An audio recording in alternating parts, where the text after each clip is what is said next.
ঘুমিয়ে আছে?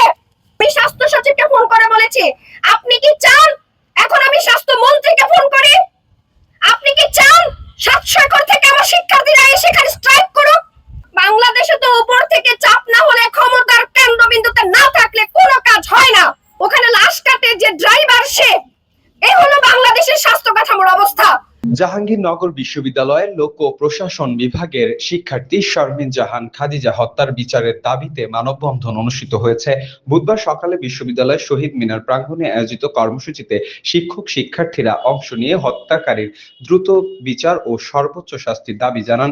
মানববন্ধনে অংশগ্রহণকারীরা অভিযুক্ত স্বামী ফাহিমের ফাঁসির দাবি জানান এবং বিশ্ববিদ্যালয় প্রশাসনের ভূমিকা নিয়ে ক্ষোভ প্রকাশ করেন।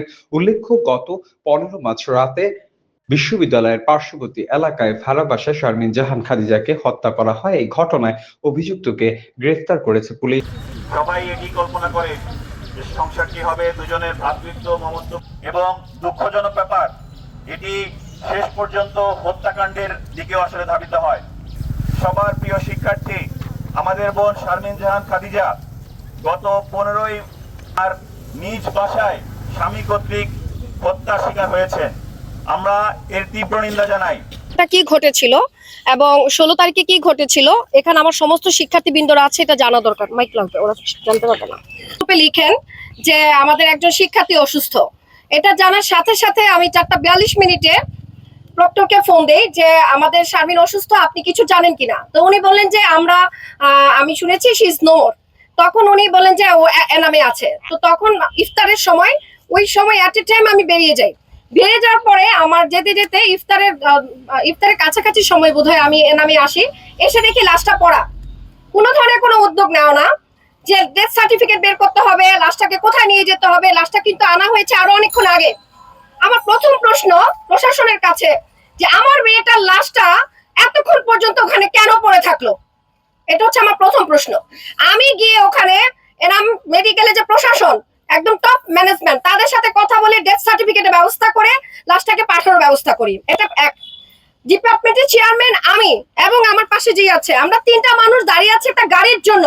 আমরা প্রশাসন থেকে একটা গাড়ি পাইনি সোহরাওয়ার্দী মেডিকেলে আসার জন্য। কি কারণে পেলাম না? 7:46 পর্যন্ত আমি প্রক্টরকে ফোন দিয়েছি। উনি বলছে আপনি তো গাড়ি চান নাই। মাই কোশ্চেন ইজ গাড়ি চাইতে হবে কেন?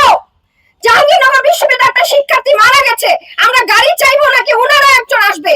আমি বলেছি 2জন সিকিউরিটি অফিসার দেন এখানে, আপনাদের আরো কিছু লোকজন দেন আমাদের সাথে, আমরা অসহায় বোধ করছি। ওখানে দাঁড়িয়ে সাভারের ওসি আশুলিয়ার ওসি ওখানে দাঁড়িয়ে আমি কথা বলেছি।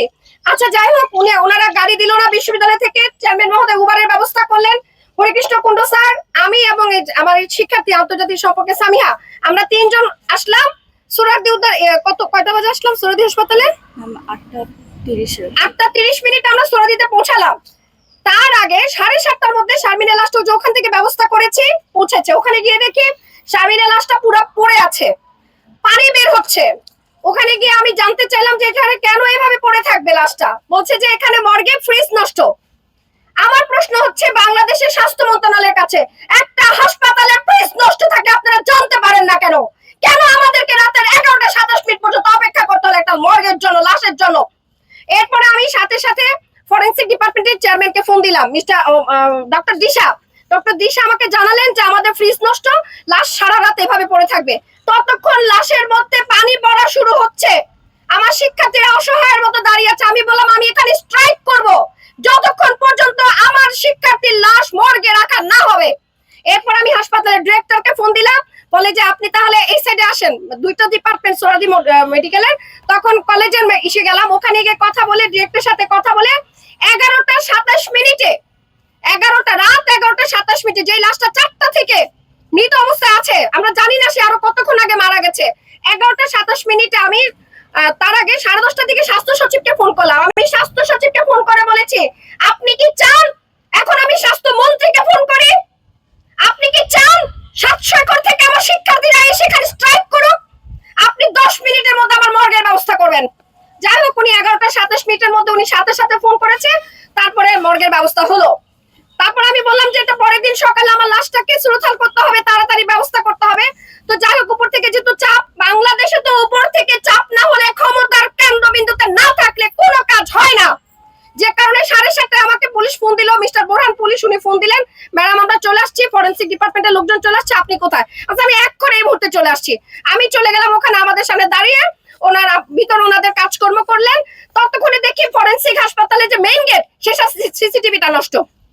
এরপরে দেখি ওখানে লাশ কাটে যে ড্রাইভার, সে এই হলো বাংলাদেশের স্বাস্থ্য কাঠামোর অবস্থা।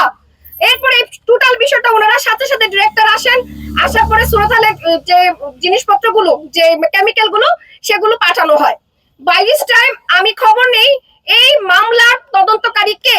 এই যে আমার হাতে দুটো কাগজ আছে, মিডিয়া আছেন দেখবেন, এই মামলার তদন্তকারী আশুলিয়া থানার মিস্টার শাহিদুজ্জামান, আমার বিশ্ববিদ্যালয়ের সন্তান, 41 ব্যাচের। আমি সকালবেলা তার সাথে কথা বলেছি, আমি বললাম তুমি আমাকে আপডেট দাও।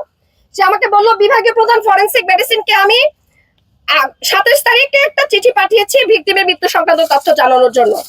আরেকটা হচ্ছে চিফ জুডিশিয়াল ম্যাজিস্ট্রেট আদালত আশুলিয়া থানাতে 31 তারিখে, আজকে গতকাল চিঠি গেছে। এখন আমার প্রশ্ন হচ্ছে আমাকে কেন ফোন করতে হলো? প্রশাসন কি ঘুমিয়ে আছে? কেন আমাকে ফোন করতে হলো? শারমিন কি শুধু পাবলিক অ্যাডমিনিস্ট্রেশনের শিক্ষার্থী, নাকি শারমিন জাহাঙ্গীরনগর বিশ্ববিদ্যালয়ের শিক্ষার্থী?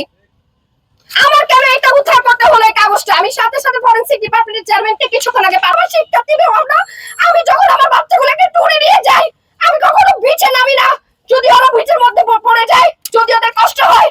আর সেই মেয়েকে আমি রক্ত ঝরতে দেখেছি, এরকম ভাবে মৃত অবস্থায় দেখেছি। আমি বলবো প্রশাসন, আপনারা যারা ঘুমায় আছেন, ওই কাগজে কলমে চটকদারি বক্তব্য না দিয়ে এই দুইটা চিঠি আমার কাছ থেকে সংগ্রহ করেন, যদি পুলিশ অফিস থেকে না করতে পারেন। দৈনিক আজকের বাংলা .net